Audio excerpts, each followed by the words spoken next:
So this is gonna be a controversial topic because lately, a lot of states are starting to legalize marijuana.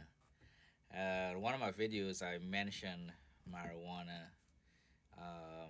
when talking about relationships and whatnot. And you know, one of my athletes came up to me. He's young. I think he's about 22, and because he saw the video, and he say, "What? Why do I have an issue with weed since it doesn't do anything? It causes no real harm." So I told him, ask. This is one of my athletes that had been in the program since he was like 13 or so. So he's been around for about 10 years, 11 years, something like that in the program. So, well, I told him, well, how many athletes do we have around, like that you've known growing up in the program? He said there's about 20 or so. It's a little bit more than that, but 20 is a good number. And so I say, of the 20 athletes, how many of them are doing well in boxing? He says, two, because he's talking about one of our athletes is 12 and 0, and the other one is about 3 and 0. And and I say, um, do you see the two athletes as doing well getting high? And he said, no, they don't get high at all. They don't smoke at all. And I say, of the rest, how many of the rest of them, there's 18 left, how many of them do you think smoke? And he said, maybe about 15 or so. It's closer to about 11 or 12. The others don't really smoke. Might be an occasional thing, but they're around people who smoke.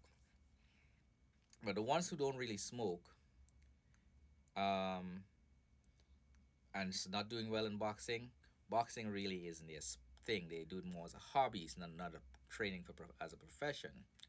And of those 4 or 5, they're doing well in the workplace. They have careers that some of them have entrepreneurships, and I'm not talking about side hustle of selling drugs or anything like that.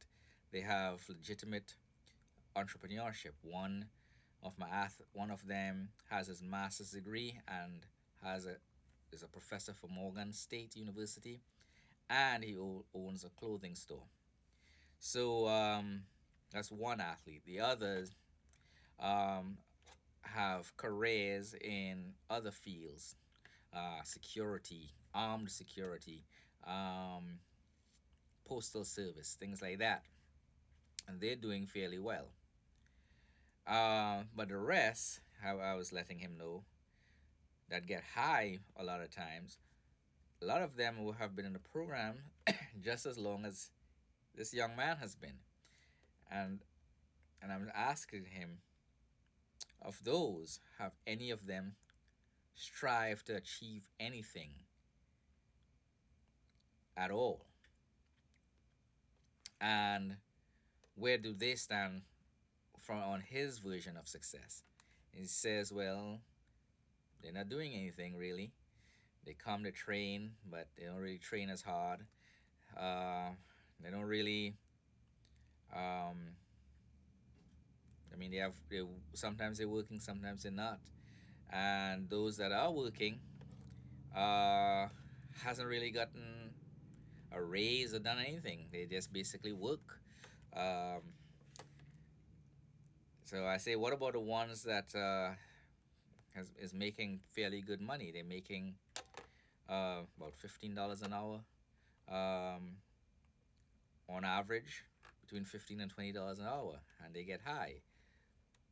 How When you look at how they live, is that how you want to live? And he said no, because a lot of times they're living from paycheck to paycheck. A lot of times they're working so much they can't afford to come and train They don't have the time to train, nor can they afford to sustain their lives. Now, I had to explain that to him because he didn't quite understand that. So they, so I'm saying you're making $15 an hour. Say you're making $15 an hour. You're getting high, and it's not just you. So sometimes you're buying weed. They're buying weed, but other people that's associated with them smoke their weed, and because they want um, to be accepted, they allow some of these people to smoke their weed, and in the process, they're spending more money on weed and less time getting an education or getting certifications to move on to make bigger and better money for less work. And then, of course, they're renting, you know. So I asked him, how many of the athletes we mentioned is like close to in their 30s that you know of? And he didn't know. So I say, well, there are four of our athletes that you know, and I pointed them out. And he know they did get high, who were in close to 30. And I say, how many of them are doing well financially? And he said, well, he didn't know what I meant. I said, well, do any of them own a house? They've been working at the same job for 3, 4 years. Um, do any of them have uh, a decent car to drive? Things like that. You say, well, one of them have a nice car, but he still lives at home with his peoples. The other three, they have okay cars, but they rent, and they basically live from paycheck to paycheck. And I say, well, is that how you want to live? So he said, no, I want to be able to, do something with the sport. I say, well, you definitely have the talent, but you can't get caught up with the drugs, like in any kind of way. So I asked him, I say, we have one athlete that he went to school with. Say, now take a look at, I'm going to change his name to Andre. All right? Take a look at Andre. What happened to Andre? What was he doing when he was in high school? Yeah, he was getting high. He was smoking a lot of weed. Now where is he now?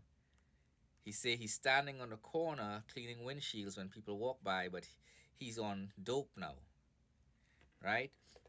So, and this guy Andre was really really strong. He actually started out, when he first came, he was, he had that kind of potential to once we were able to fine tune his boxing skills, he had knockout power with both hands.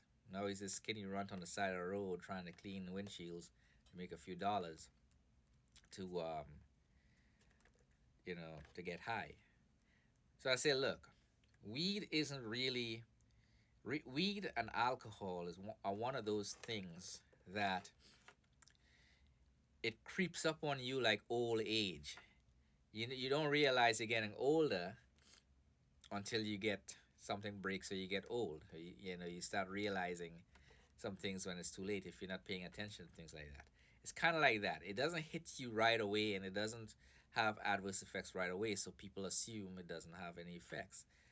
Uh, and I told him, look, also look at some of these athletes who get high, or their wives get high, or their girlfriends, or their baby mamas. Look at the kids. A lot of them, most of them have ADHD. The boys, a lot of mental, cognitive problems. You see it, we all see it, and that's just off weed, you know. So, would you gamble, even if it's anecdotal, and you're seeing from anecdotal evidence, even though there's science to back a lot of the stuff up? But if you just look at the anecdotal evidence, would you gamble your family's lives and your children's life, quality of life by getting high? How does that benefit your wife, your girlfriend, yourself, or your kids? You know, for the most part, most of our athletes that get high don't really just go through life living a life of mediocrity. They don't grow in the sport, they don't grow in their career, they don't grow in the assets that they have. Most of them have this kind of slow, kind of lazy speech, sounds almost sleepy in a way. Um, has more like a ghetto style speech, kind of slow and drawn out. Um, but a lot of that has to do with getting high. It's not just a cultural thing, and it's across pretty much most most spectrums of culture. They have this slow, lazy type speech, um, kind of nonchalant, don't care type thing. So hopefully this video help some of you all, make you all think about it a little bit better, especially the young athletes. If you can stay away from the drugs, stay away from it. Um, a lot of my athletes smoke because they have depression, and that's how they choose to cope with it rather than getting some professional help. And quite a few of them end up on the streets on the stronger stuff, especially heroin. And it's sad, you know. It's a tough thing to watch. Some of them get killed, because they're around a crowd, the kind of crowd that smokes and sells weed. And a lot of my athletes are Muslims.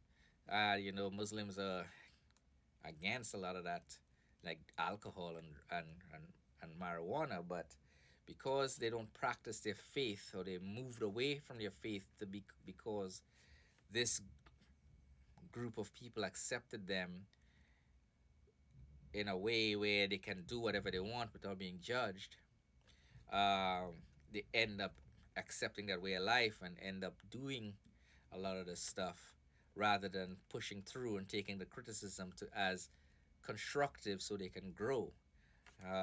They'd rather be on their own doing whatever the hell they want. Some of them were like strict religious, strict, practicing their Islamic faith in a way, dressing and everything, praying 5 times a day, all that, and just got caught up in the drugs. Uh, and it's not an easy thing to do to get out of, especially if you get addicted to the stuff.